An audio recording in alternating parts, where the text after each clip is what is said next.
নমস্কার দর্শকবিন্দু, বাংলার আবাস যোজনা প্রকল্পের যে সার্ভে হলো বা সার্ভের পরে আপনাদের ওই ফাইনাল লিস্ট তৈরি করে দেওয়া হয়েছে। এই ফাইনাল লিস্টে যাদের নাম রয়েছে তারাই বাড়ি পাবেন। আবারও বাংলার আবাস যোজনা প্রাথমিক তালিকায় বাদ পড়লেন 30% বা আপনাদের যে এই লিস্টে যাদের নাম রয়েছে তারাই কিন্তু বাড়ি পাবেন। যদি পরবর্তী সময় আপনি অযোগ্য প্রমাণিত হন তবে কিন্তু বাড়ি পাবেনই। এই লিস্ট আপনাদের ফাইনাল তৈরি হয়ে গেছে আবার প্রাথমিক সমীক্ষার পরে, যেটা আপনাদের কিন্তু 90% ফাইনাল লিস্ট তৈরি হয়ে গেছেন। এই লিস্টের উপরে নির্ভর করে আপনারা টাকা পাবেন বা আপনাদের জেলার থেকে ব্লকের সমস্ত জায়গাতে লিস্ট প্রকাশিত হয়ে গেছেন বা বাংলার আবাস যোজনা প্রকল্পে নিয়ে কি আপডেট উঠে আসছে সমস্ত কিছু বিস্তারিত আমরা আজকের এই ভিডিওর মাধ্যমে আলোচনা করব।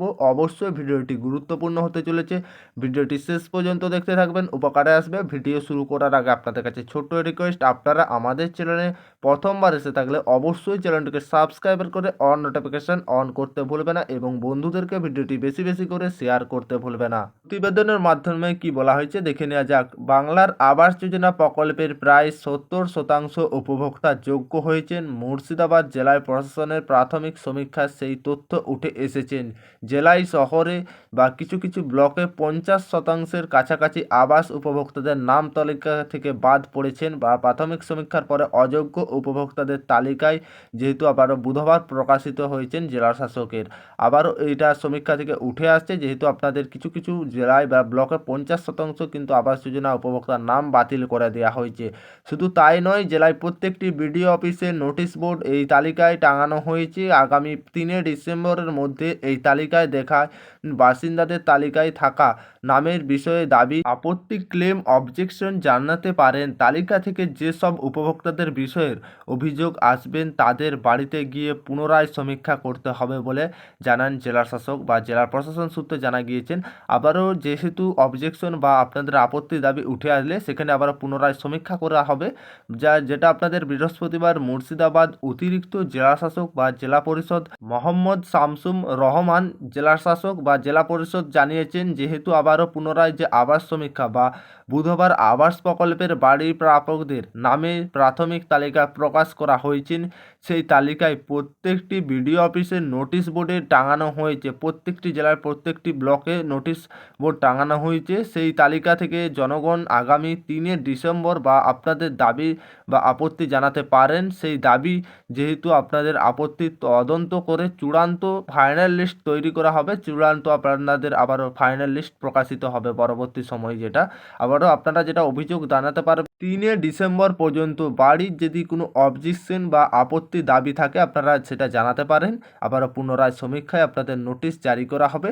জেলা প্রশাসন সূত্রে খবর, 2022 সালে বাংলার আবাস যোজনার জন্য একটি সমীক্ষা হয়েছিলেন। সমীক্ষা করে রাজ্য সরকারের মাধ্যমে কেন্দ্রীয় সরকারের কাছে সেই তালিকা পাঠানো হয়েছিলেন। শেষ পর্যন্ত কেন্দ্রীয় সরকার তাদের জন্য টাকা বরাদ্দ করেননি। এছাড়াও সে সময় বাড়ি পাওয়ার স্থায়ী অপেক্ষমান তালিকায় অনেক ছিলেন। সব মিলিয়ে মুর্শিদাবাদে 2,94,786 জন মানুষের নাম বাড়ি প্রাপকদের তালিকায় ছিলেন। অক্টোবরের তৃতীয় সপ্তাহে জেলায় বাড়ি বাড়ি গিয়ে সমীক্ষার কাজ শুরু করেন। সমীক্ষার পরে এখন পর্যন্ত জেলায় 2,70,995 জন উপভোক্তার বাড়ি বাড়ি গিয়ে সমীক্ষার কাজ শেষ করা হয়েছে। তাতে দেখা গিয়েছেন বা সমীক্ষার পরে পুনরায় আবারও যে ফাইনাল লিস্ট বেরিয়েছে তাতে দেখা গিয়েছে প্রায় 70.10% যোগ্য বলে উঠে এসেছেন প্রায় 4,000 উপভোক্তা। এরই সঙ্গে যেহেতু এই সমস্ত উপভোক্তা নিষ্ক্রিয় হয়েছেন, 13,791 জন উপভোক্তার সমীক্ষার কাজ চলেছেন। জেলা শাসক সূত্রে খবর, যেহেতু আপনাদের সমস্ত রকম থেকে ব্লকে বা জেলাতে খবর আসছেন বা বিভিন্ন এলাকাতেই উপভোক্তাদের প্রায় 50% নাম তালিকা থেকে আবারও পুনরায় বাদ দেওয়া হয়েছে বা আবারও আপনাদের যেটা সমীক্ষা পুনরায় চলবে। আবারও বিভিন্ন ব্লকে বহু গরিব মানুষ, অনেক কাঁচা বাড়ি রয়েছে, এই রকম কিছু ব্লকের বাড়ি প্রাপকদের তালিকা থেকে খুব কম নাম বাদ দেওয়া গেছে বা নাম বাদ পড়েছেন। স্বাভাবিক থেকে যেটা আপনাদের সার্বিকভাবে জেলায় 30% উপভোক্তাদের নাম প্রাথমিক তালিকা থেকে বাদ গিয়েছেন।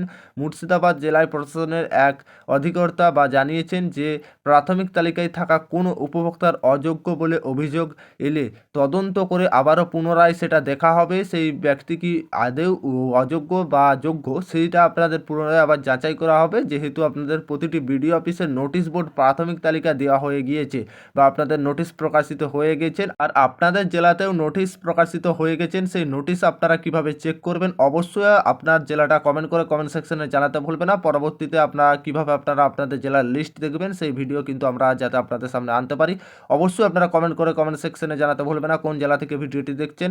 আর আপনারা যদি আমাদের চ্যানেলে প্রথমবার এসে থাকেন অবশ্যই চ্যানেলটি সাবস্ক্রাইব করে অল নোটিফিকেশন অন করতে ভুলবেন না। বন্ধুদেরকে বেশি বেশি করে ভিডিওটি শেয়ার করতে ভুলবেন না অবশ্যই।